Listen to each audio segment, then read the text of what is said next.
Oke, assalamualaikum teman-teman. Inilah cabai yang kemarin saya sudah melakukan pemetikan ya.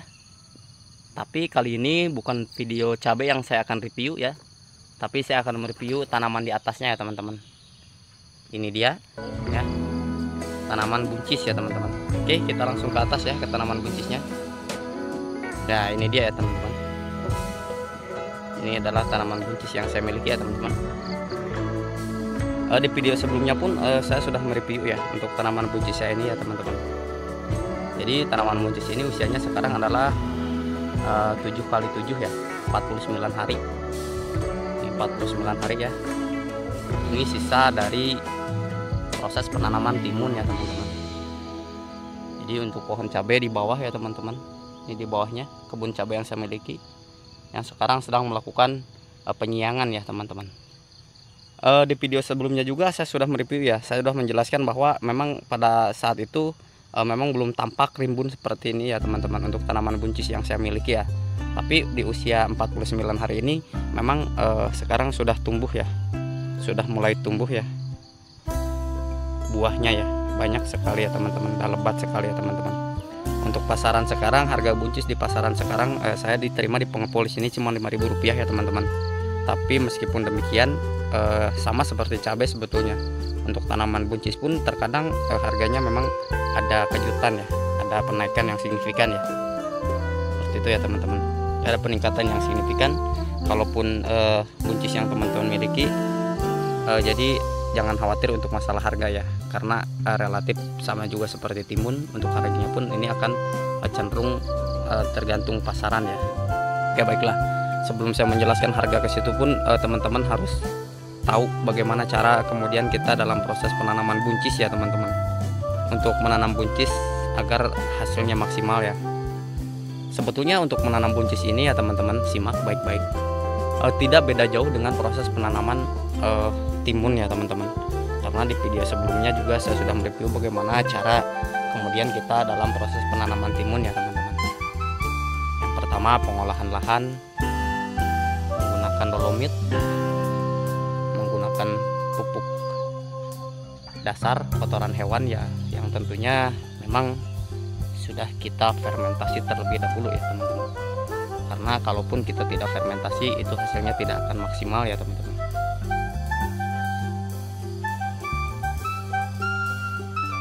Ini daunnya luar biasa besar-besar sekali ya teman-teman, karena memang subur ya.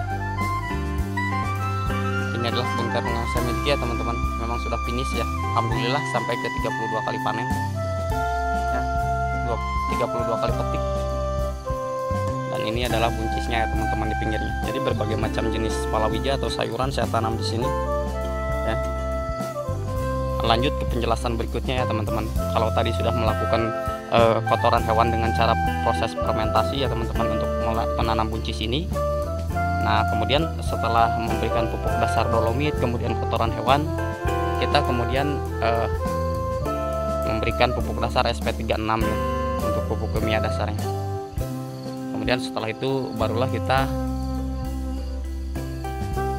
melakukan pemasangan mulsa atau tidak pemasangan mulsa ya teman-teman. Kalau menggunakan mulsa silahkan, kalau tidak memasang mulsa pun tidak apa-apa ya teman-teman. Tergantung teman-teman, silahkan menggunakan mulsa atau tidak menggunakan mulsa. Kemudian tahapan selanjutnya adalah proses penanaman. Proses penanaman buncis ini juga ya teman-teman, harus teman-teman perhatikan untuk kualitas bibit sama seperti biasa.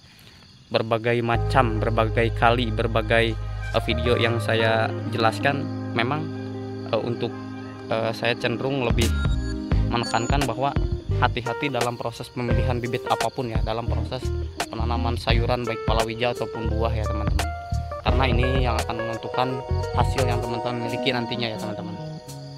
Nah, kemudian setelah melakukan proses penanaman ya, biarkan selama 7 hari. Di situ pas 7 hari itu cek ya teman-teman, apakah benih itu tumbuh atau tidak ya. Karena dengan melakukan penanaman buncis ini ya memang melakukannya dengan cara ditugal ya teman-teman. Kemudian pertanaman itu ya, pertanaman dulu ya teman-teman, bisa teman-teman simak ya. Nih, pertanaman ini teman-teman, satu lubang itu ya, untuk satu lubang ini teman-teman bisa 1 biji ya teman-teman. atau bisa 2 biji ya. Nih seperti ini ya teman-teman. Ini kan saya menggunakannya satu ya, satu biji. Jadi biarkan dulu ya teman-teman, 1 biji tidak apa-apa, 2 biji pun tidak masalah ya. Memang karena untuk satu lubang tanam ini kita menggunakan 2, cenderung nanti kalau misalkan yang satunya tidak tumbuh, ada satu yang tumbuh ya. Itu antisipasinya ya teman-teman. Dan teman-teman jangan khawatir, meskipun teman-teman menanam buncis itu kan biasanya dari awal biasanya kurang bagus ya di sininya ya, di sini. Tapi untuk ke ujung atasnya ini ya teman-teman, bisa teman-teman simak ya. Nanti ke ujung atasnya ini sampai ke ujung ajir itu dia akan banyak sekali, akan rimbun sekali. Jadi memang untuk proses awalnya ya, untuk di bawahnya ini biasanya dia cenderung tidak terlalu banyak ya, atau tidak terlalu rimbun. Tapi untuk nanti ke atasnya ya teman-teman, simak teman-teman seperti ini. Jadi dia nanti akan rimbun dan buahnya dia akan berkumpul di sini ya, akan berkerumun di atas sini ya teman-teman.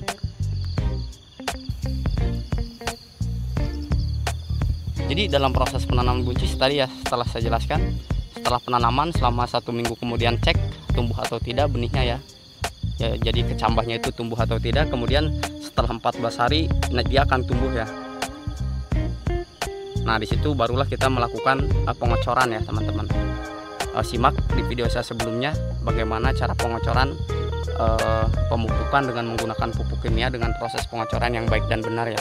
Nanti silahkan di kolom deskripsi teman-teman bisa buka di bawah ya link proses pemupukan berbagai macam jenis tanaman yang baik dan benar, dan hasilnya akan maksimal ya teman-teman.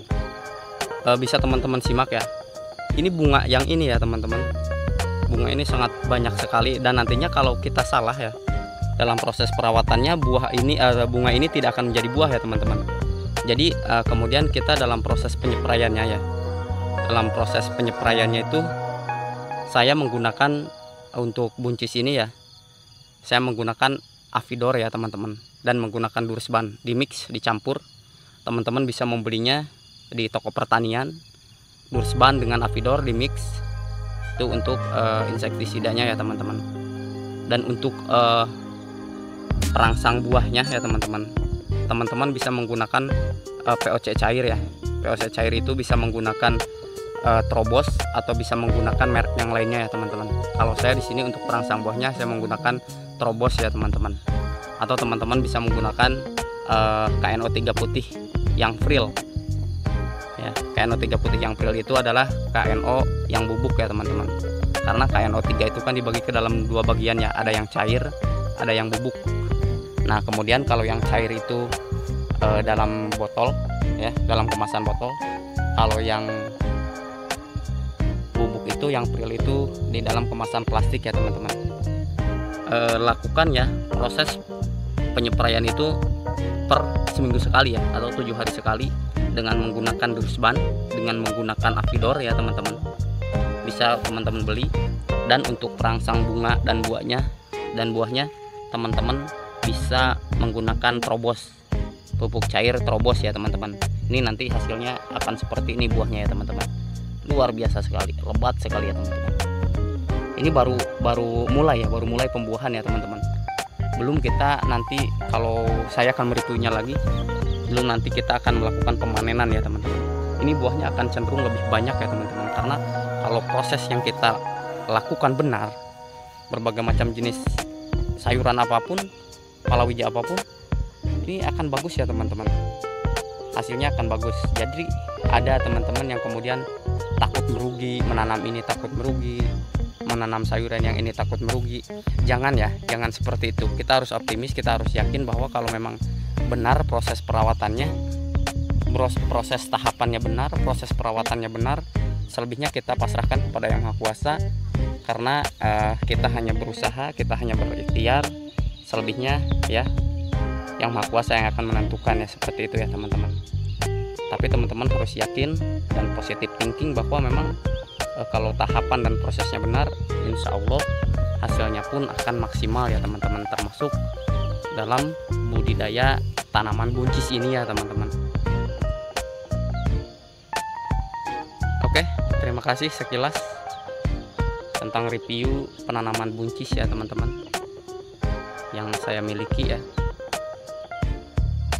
Semoga bermanfaat ya, dan semoga teman-teman bisa dalam melakukan proses penanaman buncis ya teman-teman. Jika ada pertanyaan tentang proses penanaman buncis, silahkan di kolom komentar ya teman-teman. Dan mohon maaf mungkin kalaupun bertanya saya jawabnya agak telat karena memang banyak sekali komentar yang masuk di kanal YouTube saya ya teman-teman. Tapi sebisa mungkin akan saya jawab ya teman-teman. Oke, terima kasih. Akhir kata, assalamualaikum warahmatullahi wabarakatuh.